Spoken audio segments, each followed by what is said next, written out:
I'm not going to talk a ton about Baker Mayfield this year. The opening game's interesting. Baker's now in Carolina, and they play Cleveland.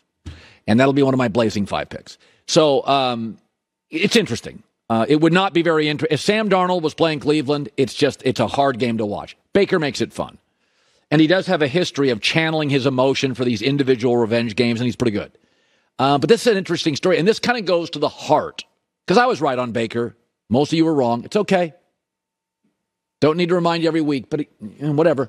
So Myles Garrett, I've said this before. I think Myles Garrett, by the end of this season, will be regarded as the best defensive player in the league. I think he's an unbelievable talent. He just gets better and better and better. Aaron Donald's been that for the last 8, 9, 10 years. I think Myles Garrett will take that over this year.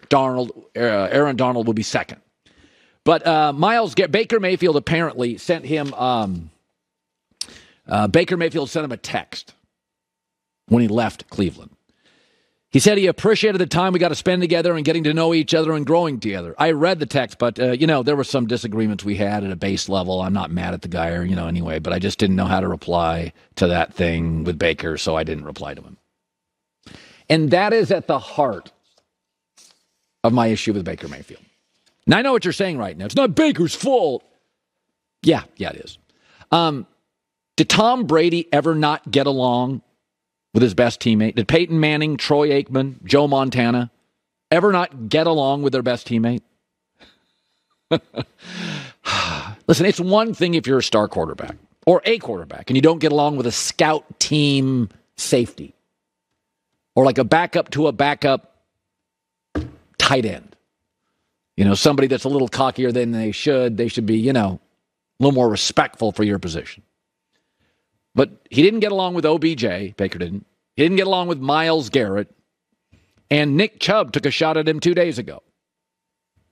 He also struggled to get along with 3 coaches, Hugh Jackson, Freddie Kitchens, and Kevin Stefanski. At some point, fanboys, is Baker culpable for any of it, or is it always somebody else's fault? It's your job as a quarterback to do things beyond throw a football. That's what dumb guys think quarterback is. A lot of fans are like, good arm. It's not what it's all about. You are the face of the franchise. You have to be a unifier, a lubricator, not an agitator. 3 different coaches in Cleveland he couldn't get along with. Squabbled with Myles Garrett. Fought with OBJ. Nick Chubb said the other day, I don't know what to expect of him because it's Baker Mayfield. Nobody knows what to expect. You got to make friends with the most talented people in every workforce. Ooh, brown-nosing, whatever it's called. You're the quarterback. Get along, especially with the other stars. Matt Stafford was with the Rams 45 minutes. He and Cooper Kupp, he and Aaron Donald, he and Jalen Ramsey are tight. It's what you do. Brady goes out of his way to introduce himself to every rookie on the team. He'll walk up and say, hi, I'm Tom Brady. Of course, they know it's Tom Brady. It's about Brady diffusing the situation, not feeling, making the young rookie not be intimidated, going down to his level. Hi, I'm Tom Brady. Nice to meet you. It's part of the gamesmanship of being a star quarterback. And so, this is at the heart of my Baker issue. Has always been. He's just can't get out of his own way. I said this yesterday. We've all had friends, and you got to just accept people for what they are. But the fact that he and Myles Garrett, he and OBJ, he and 3 coaches. Now, again, I've always said he is a franchise quarterback. I would never have drafted him. He is a franchise quarterback. I think he's very talented. I think he's one of the 23 most talented quarterbacks in the NFL right now. That may not happen after another draft class, but he's there now. But the fact that Myles Garrett, OBJ, Nick Chubb, there was a running back he fought with, 3 different coaches, it can't be that hard. And I know a lot of you just think out there that being a quarterback is just all about, can you throw the ball down the field? It's not.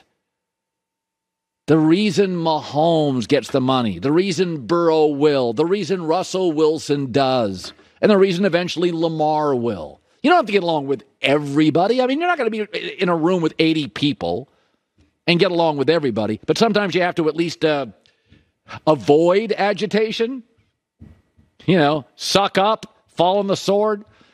Eli Manning did not have a lot of enemies in locker rooms. I mean, you hear sometimes some of the Seahawks don't love Russell Wilson, but when you talk to Russell, it's all good. He's on social media saying nice stuff, elevating, loved you, go get the money.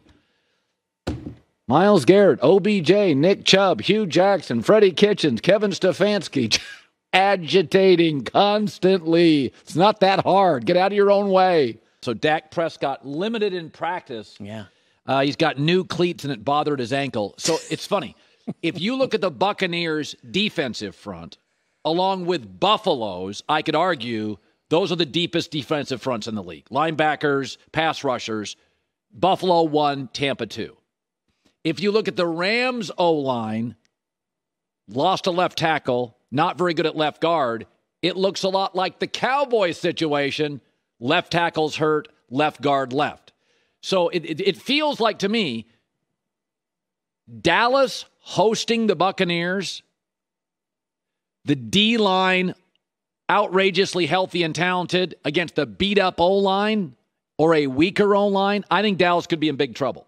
I think it's going to, I just think when you look at defensive lines and volume of players and consistency and health, it's Buffalo 1 and Tampa arguably 2.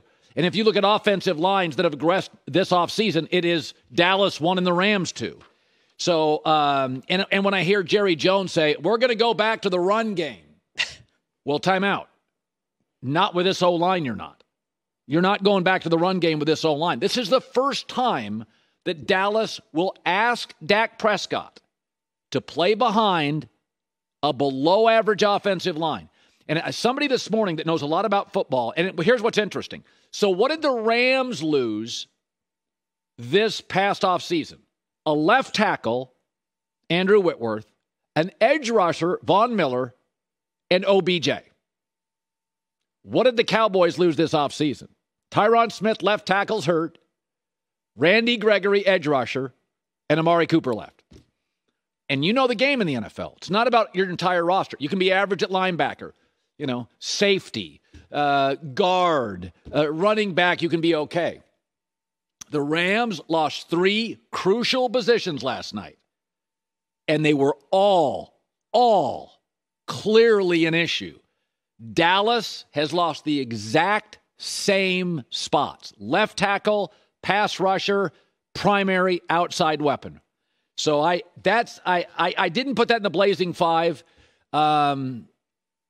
It was one of them I thought about, but it would not shock me if Dallas keeps it close. They're at home early, and that thing goes sideways really fast. I am worried a little bit about all the injuries Tampa had in the preseason, cluster injuries to their interior O-line. Does Tom get protection? But that worries me, and that's why it's not a Blazing Five pick. But does it have a feel? Does it have a Buffalo Rams feel where 3 key positions? Ask yourself this. Where did the Cowboys get better this offseason? Better. Where did they get better? Not receiver, not O-line, not pass rush. Where did they get better? Nowhere. I know where they got worse. O-line, weapons, pass rush. They didn't get better anywhere. And that's the question with the Rams this morning. Well, I'm not saying they're bad. Where did they get better? Not O-line, not pass rush. And until OBJ comes back and Allen Robinson and Stafford are kind of conjoined here, their weapons, they won't be as good. Not quite yet. Not yet. I think they will be, but not yet. Hi, everybody. Thanks for watching. Subscribe here to get the latest from the show. Also, be sure to check out more of the best clips from The Herd or go watch a few segments from other shows on FS1.